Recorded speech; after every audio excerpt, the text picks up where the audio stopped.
first topic I really want to hone in on is the hot button topic of moisturizer. We are the anti-moisturizer skincare professionals, which I know is a little controversial sometimes, but there are some very specific reasons why we advise against the use of moisturizer. And so we will kind of dive into that a little bit more. Let's start with a plant analogy. So if you wanted to keep a plant alive, it needs water, obviously, and so we would never attempt to do that by wiping water on the leaves. I mean, sure, that might make it look moist for a little bit, a little shiny, giving it the false appearance of being hydrated, but it's actually doing nothing to help support those biological processes and the internal hydration that plant would need. Eventually that plant's going to die. So the second thing I want to touch on around moisturizer is the simple fact that our skin is both an organ and system of our body, and as such has a lot of responsibilities and jobs that it's trying to do in order for us to just survive. Very little of which is actually focused on how it looks, feels, and appears in the world, even though, I mean, obviously that's what we're more focused on.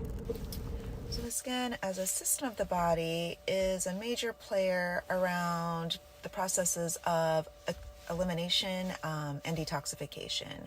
Like, these are some primary responsibilities that it is engaged in all the time. And one of the main ways that our skin eliminates for us is through the shedding of skin cells. That's kind of one of its go-to methods. And so it's really important that it is able to do that properly.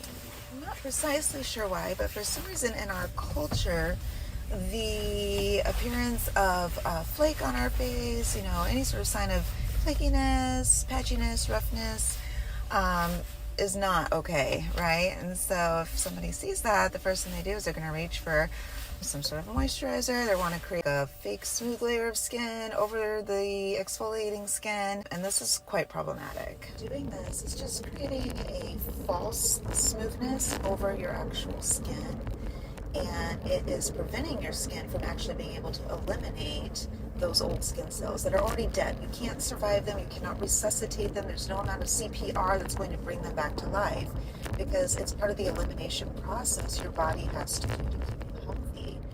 And so gluing dead old skin back onto your face with moisturizer is gross. Now, to back that up a bit, when skin is actually healthy and has been well supported in its organ and systemic functions, usually the elimination process is more on a microscopic level. It's not something you're seeing all the time or noticing. The skin doesn't feel rough. It's really only when we have been interfering with it that starts to happen, because it starts to have this buildup because it's not being allowed to let go of things. When I first start working with a new client, they come in this condition, and across the board, one of the first things people are worried about is, oh my gosh, I have the driest skin. I will tell you, maybe 3% of people I've ever worked with actually have dry skin. What they usually have is a buildup of old skin, and it doesn't feel good. It's very uncomfortable. Nobody's going to like that, but it's confusing because people don't understand what's actually going on. The main thing to emphasize with all of that is just how important it is not to interfere with the natural processes of the body.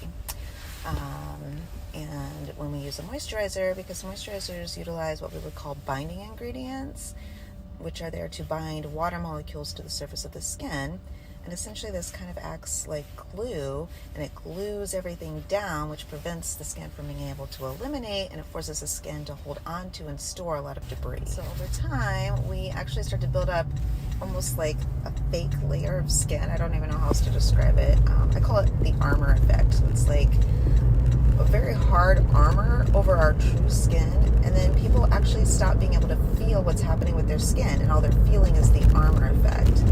And so our job is we have to start chinking away at the armor to allow the skin the opportunity to start letting go. Once you remove that armor and start revealing more of the true skin, it can be surprisingly very sensitive. And so you don't want to do that process too quickly. It's something you want to give the skin time to adapt, and that skin time to get used to being exposed, because it's been hidden underneath this build-up layer of old skin cells. So it's quite a process, but the results are really amazing for people when they do it. I also wanted to address what I call the crusty flake situation. And so sometimes when people come in thinking they do have very dry skin because they're seeing a lot of flakes everywhere, what's actually happening is they don't have dry skin. They're actually producing a lot of oil, and that oil is coagulating and mixing with the old skin cells that have been building up, and it creates kind of like a thicker type of a flake, a crustier flake than a normal exfoliation flake would be, and they'll usually see that more in those T-zone areas. I apologize on behalf of the entire skincare industry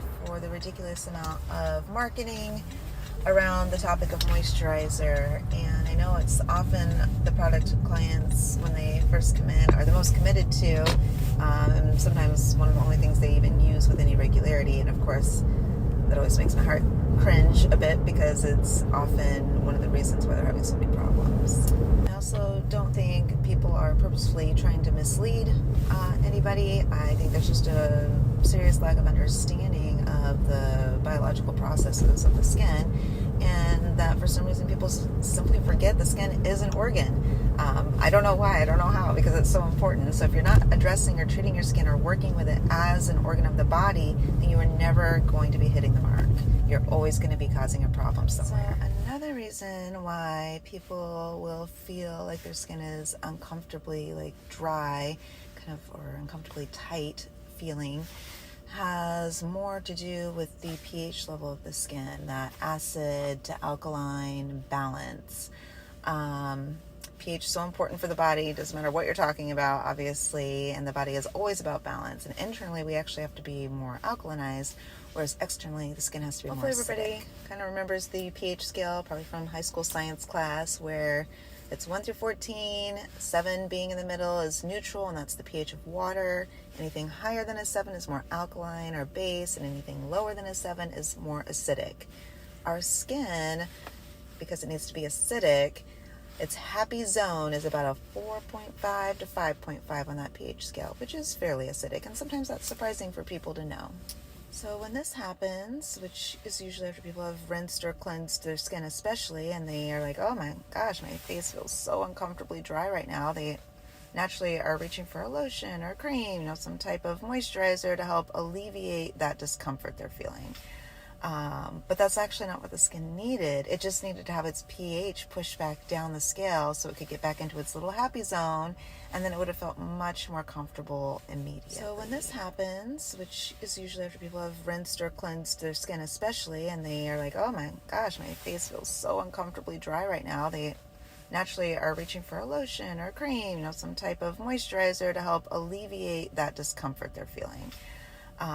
But that's actually not what the skin needed. It just needed to have its pH pushed back down the scale so it could get back into its little happy zone, and then it would have felt much more comfortable immediately. So this whole issue is just a really good example of why it's so important to understand the forms of communication that our skin and our body try to send to us, because the skin's trying to get our attention by making us feel uncomfortable on purpose. It's like, hey, I need some help. I'm not in my comfort zone anymore. Can you please fix that for me? But because people don't understand that, they're responding inappropriately to that signal.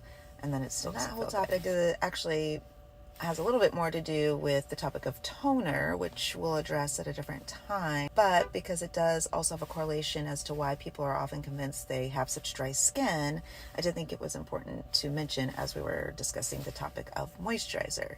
Again, putting that moisturizer on is not actually fixing the problem, and so it's just a very quick Band-Aid approach to where it makes it feel better for a little bit, but then it starts to feel dry again. Hopefully some of this has been helpful, just some quick little blips of information to give everybody a baseline of understanding a little bit as far as how skin operates and how important it is to respect it as an organ, and how the product of moisturizer so often is causing a lot of issues and impairing our skin's functionality.